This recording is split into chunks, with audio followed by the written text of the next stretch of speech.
If you don't feel comfortable in yourself, everything feels harder in life. You don't need to fix who you are to feel good. You need to start being on your own side more. Today, I'll show you how to be more comfortable in your choices and all aspects of your life. By the end of this episode, you'll know what to prioritize and what to ignore so that confidence becomes a much more natural feeling. We have a lot to talk about, so let's talk about how to be comfortable in your own skin. Hello and welcome back to the Let's Talk About Mental Health podcast, your weekly dose of practical advice for better mental health. I'm Jeremy Godwin, and this week I'm talking about how working on the way you feel about yourself is the foundation for genuine confidence and self-respect. And yes, it also directly links in with learning how to love yourself more. So, why does any of this matter for better mental health? Well, it's pretty straightforward. When you feel at home in yourself, in terms of who you are, the way you look and feel and act, the choices you make, and the way you approach your life every day, that's when life gets a lot calmer. And it's also when decisions become easier to make and more aligned with who you want to be and what matters to you. And it's also when you can stop living life on other people's terms so that you can be true to yourself. Now, I'm sure I'm not the only person who doesn't always feel comfortable in the skin they're in, whether that's physically or emotionally. Picture this. You're invited out to catch up with a group of friends. You're getting ready and you end up changing outfits 3 times, zooming in on every perceived flaw in the mirror like you're a forensic scientist hunting for faults and evidence to convict yourself. You rehearse one-liners in your head so that you don't say the wrong thing. And then 5 minutes before you need to leave, you panic and wind up cancelling. You tell yourself you'll try again next time. But meanwhile, your brain quietly adds another tally mark to the scoreboard labeled evidence that I can't handle life.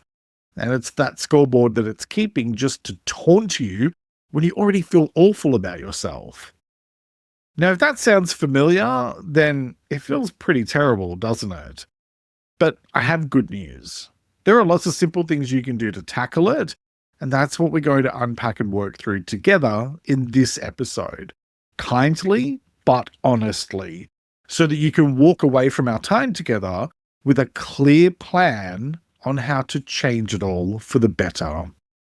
So what does being comfortable in your own skin mean? The idea of being comfortable in yourself simply means that you feel safe being who you really are, with others and even with yourself, and even when fear is getting in the way. It's about being on your own side while you get on with living authentically.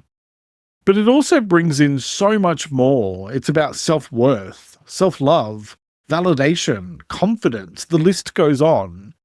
It doesn't mean that you have to love absolutely everything about yourself 24/7, and if you don't, then there's something wrong with you, because that's just not how real life works.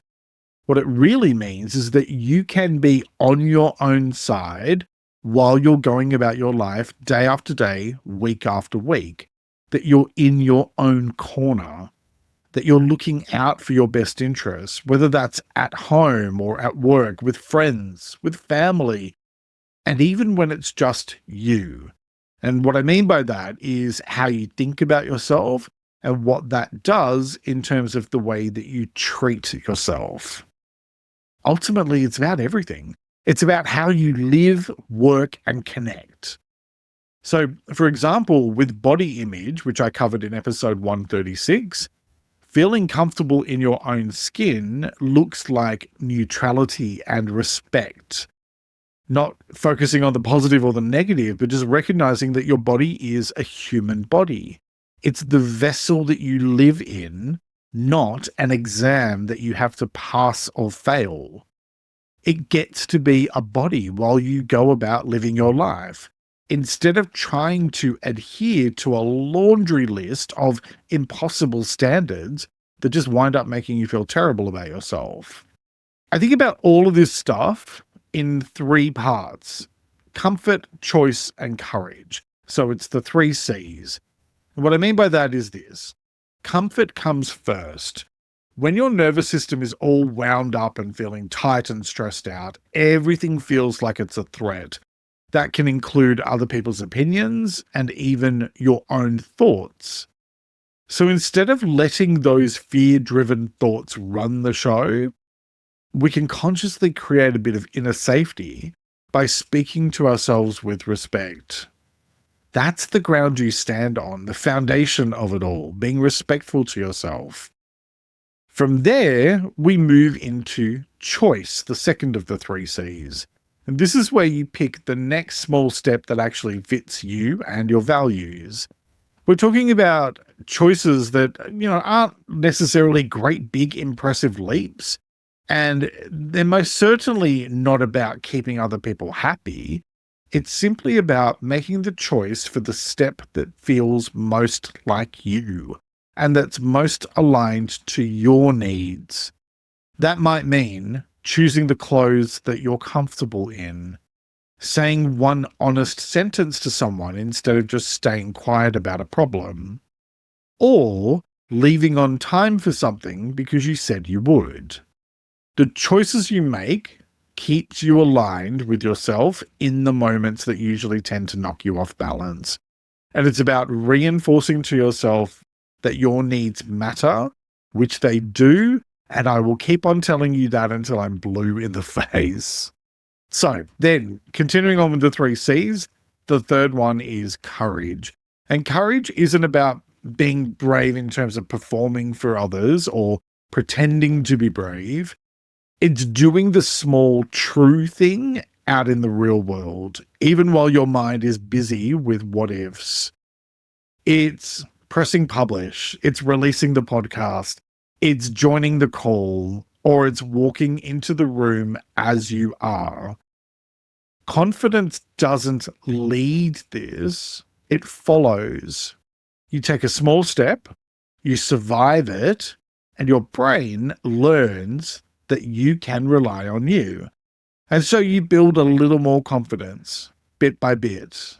And that's because confidence follows evidence.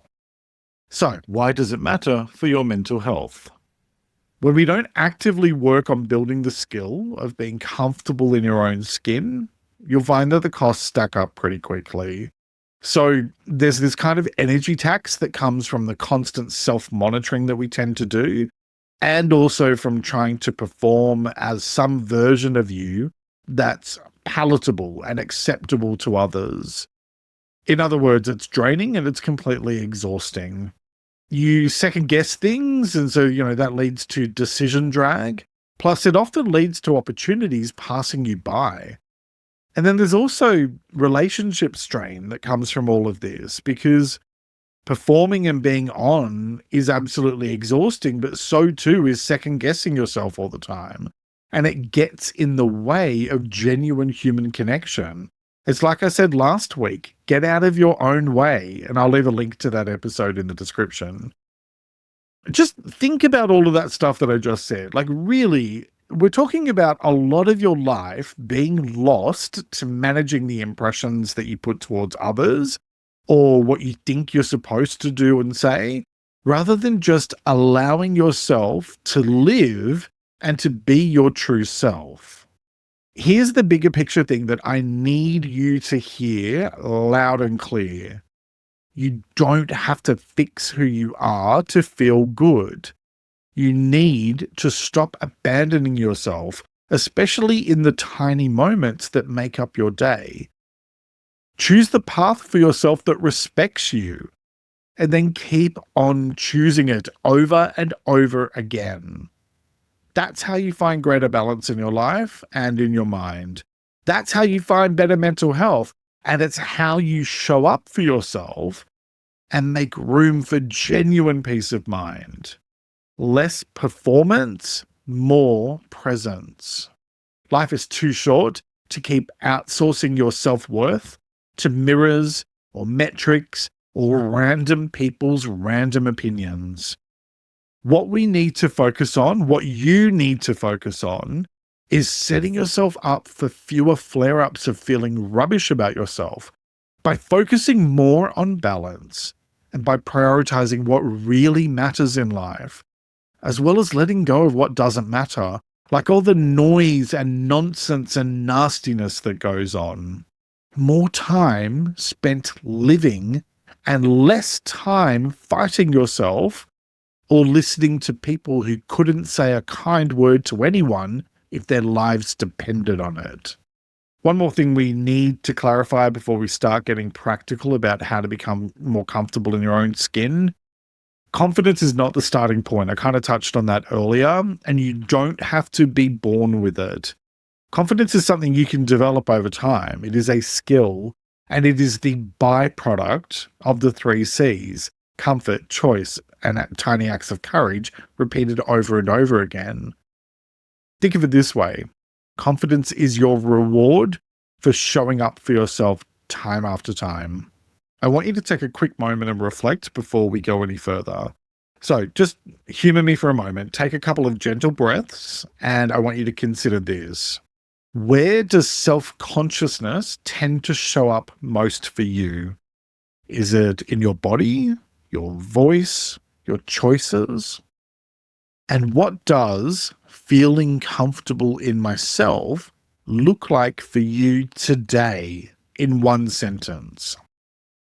Hit pause if you need a moment, and if you're unsure, then here's a suggestion. Feeling comfortable in myself today looks like wearing the outfit I love, or saying honestly how I feel, or leaving when I'm ready to leave. Whatever it is for you, just keep it simple, and remember that this is all about recognizing small opportunities for better mental health, not to mention better quality of life. This is about fewer spirals and more ease. That's the aim of what we're doing here. So straight after this quick break, I'll walk you through 3 simple actions that you can start this week to feel more at home in yourself, including one that you can do in 90 seconds absolutely anywhere. And welcome back. As promised, let's get practical and let's talk about how to be more comfortable in yourself. So we're going to talk through 3 quick actions that you can take this week to start building momentum, and then we'll explore 2 bigger changes for you to make that will help the shift actually stick. Let's start with those quick actions first. Take a listen to all 3 and then choose one to start with. Don't try to do everything at once. This is, as always, about taking small steps, not having big dramatic reinventions. And you can build on this over time. If you're signed up for my free weekly newsletter, you actually get the full episode transcript in your inbox every Sunday. So you can then easily refer back to these how-to items, come back, pick new ones and try later, whatever works for you. So you can sign up now at ltamh.com or use the link in the description. So my first quick action is do a 90-second body-mind reset. And this aligns back to the comfort step of the 3 C's that I mentioned earlier. It's a short nervous system reset that you can use anywhere. Before getting on a call, in a changing room, outside a venue, in your supermarket, sitting in the car, psyching yourself up for something, wherever you are. So when you're activated, your brain is scanning the world around it for threats, including any kind of imagined or actual judgment from others. Because in ancient times, social rejection was often a literal life or death decision, thanks to all the stuff that wanted to eat us if we wandered off on our own. Mind you, I live in Australia and there's still a lot that will try to eat you, even when you go to the bathroom. But that's a conversation for another day. So, back to the topic at hand. Doing a quick reset is about calming your body, and that then quietens your mind, which in turn makes whatever the next step is feel a lot more doable. So, here's how to do it. First, inhale through your nose for a count of 4, Then slowly exhale through your mouth for longer, 6 to 8 counts. Do 2 or 3 rounds of that. Then consciously unclench your jaw and shoulders.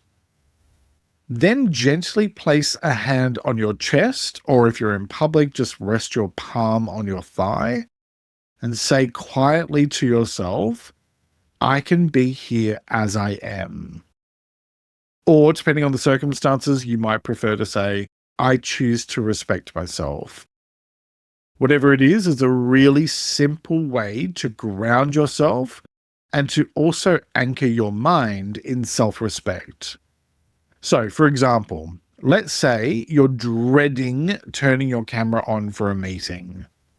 Do 2 rounds of breathing, drop your shoulders, put your hand on your chest, say, I can be here as I am, and then click join.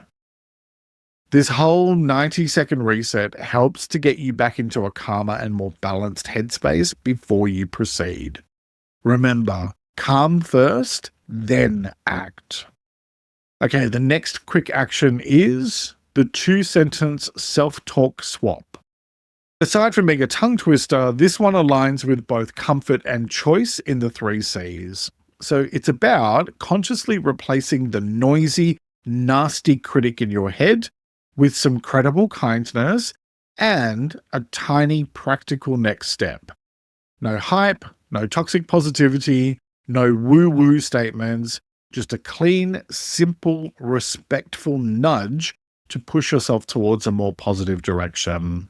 Because your inner critic keeps you stuck by insisting that the next step must be perfect, or by telling you that you're just not capable of doing it because you're useless or worthless or whatever nonsense it likes to spout to make you feel terrible about yourself. Choosing to replace that voice with a little bit of credible kindness cuts through all of that noise, that rumination, that overthinking, and it helps you to focus on moving forward instead, which is really the only direction you can go in life. So first, tell yourself, I'm safe. I can handle this. Then follow that up with, next, I'll do one small thing for 5 minutes to move forward. Then tell yourself what it is you're going to do. I'll take a walk, or I'll reply to one message, or I'll write the first 2 sentences. So let's put all that together. For example, I'm safe. I can handle this. Next, I'll do one small thing for 5 minutes to move forward, and I'll finish that email. Oh, and of course, there's one final step after all of that. Do the thing. It doesn't matter how small it seems, because small actions add up to big results over time. So follow through on what you said that you were going to do. All right, so quick action number 3 is take the smallest true step. There's a really simple way to practice being yourself without making it a big deal. Just do the smallest, most honest version of you for 5 minutes. And this one aligns to both choice and courage in the 3 C's that we talked about earlier. So, think about a situation where you usually feel obligated to perform, or where maybe you tend to hide a bit. So for example, that could be when you're getting dressed, or speaking up in a meeting, or deciding how long you'll stay at a social event, whatever. Now, choose the gentlest step that feels most like you and do just that. So that might look like wearing the comfortable outfit instead of the one that others think is more acceptable. Or it could be saying one honest sentence in the meeting and then listening. Or it could be showing up to the event and then heading home when you said you would. You might give yourself an hour and after an hour, actually go. You're not trying to prove anything to anyone here. You're just letting yourself show up as you in a small, simple, and doable way. Over time, what happens is that these tiny moments add up And your brain learns, oh, we can do this. And so confidence builds following that evidence. If it helps, keep a simple note for yourself in your phone called Proof That I Showed Up and write down a brief sentence after each time that you show up. So that's the three. Tell me in the comments which of the three quick actions you're going to try out for the next 7 days. And now let's get into the longer term changes, the bigger picture things that you need to work on consistently in order to not just become more comfortable in your own skin, but also to make that mindset a lot more sustainable. So first, make being you the default. All right, so think of this as consciously and proactively designing and creating the conditions that make it easier to actually be yourself every day. So when your life fits you, you don't have to perform as much. You don't have to think about things. You can just live and just be you. So start by setting a few simple rules of life for yourself that keep you on your side. Things like, if it costs my sleep, it's a no. Or if I have to make myself smaller to fit, I pause. Or if saying yes means ignoring my needs, I say no. Whatever the rules are that you come up with, keep them short and practical, and just make sure that they're aligned to what really matters most to you so that they're easy to remember, especially when you're tired or stressed. And then next, as part of this, tidy up your inputs. So in other words, the stuff that you allow into your life. And that includes people. It includes who has access to you and what that access looks and feels like. Choose to allow more into your life of what leaves you feeling balanced and less of what pulls you into drama or comparison or toxicity or outrage. So that might mean that you have to mute some accounts or limit doom scrolling at night or start following people who share useful ideas rather than perfect images. It might also mean having to unfollow certain people in real life too, by engaging with them less and refocusing your energy on relationships that are mutually respectful and supportive. And then the other part of this, longer term, is taking an honest look at your everyday choices. So that means your routines, your social time, work boundaries, clothes, coping mechanisms, etc. And I want you to ask yourself and regularly re-ask yourself, does this feel like me? And also consider, does this contribute to my life in a healthy way? Now, when the answer is yes, more often, your nervous system finally begins to settle.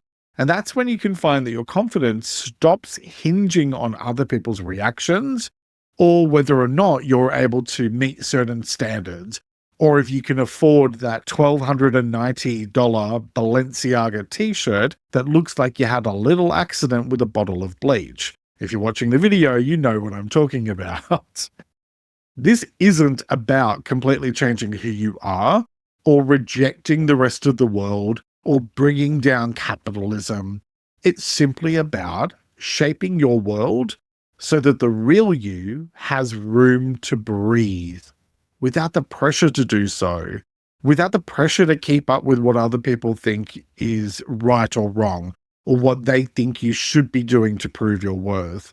And it allows you to be less of what other people say you have to.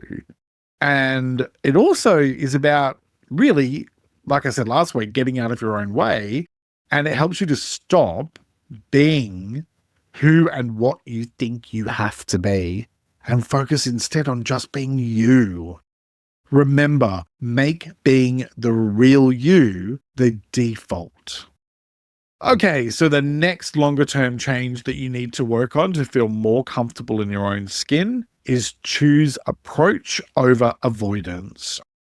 Avoidance is a self-protection mechanism that feels safe in the moment, but it slowly makes your life smaller and smaller. So the strategic shift to make here is really about becoming an approach person instead of an avoidant one. As in, you approach problems and deal with them with a solution focus rather than just avoiding them and running for the hills. So notice when you want to pull away, name what matters to yourself, and then move towards it daily in a way that fits your energy that day. You don't have to do the whole thing immediately, and you don't have to do it perfectly. Just move a little closer, bit by bit, sooner rather than later, and that helps you to keep your self-respect intact. So, in practice, that might look like replying with a short, honest, and assertive message instead of just going silent. Maybe it looks like turning up for part of an event instead of skipping it entirely. Or perhaps it's about talking about a problem with your partner or a family member and then listening to their perspective without taking it personally, and then encouraging them to work together to find a solution. Whatever it is, afterwards, just check in with yourself in an objective way. In other words, be kind and don't judge yourself, and just ask, what helped? What got in the way?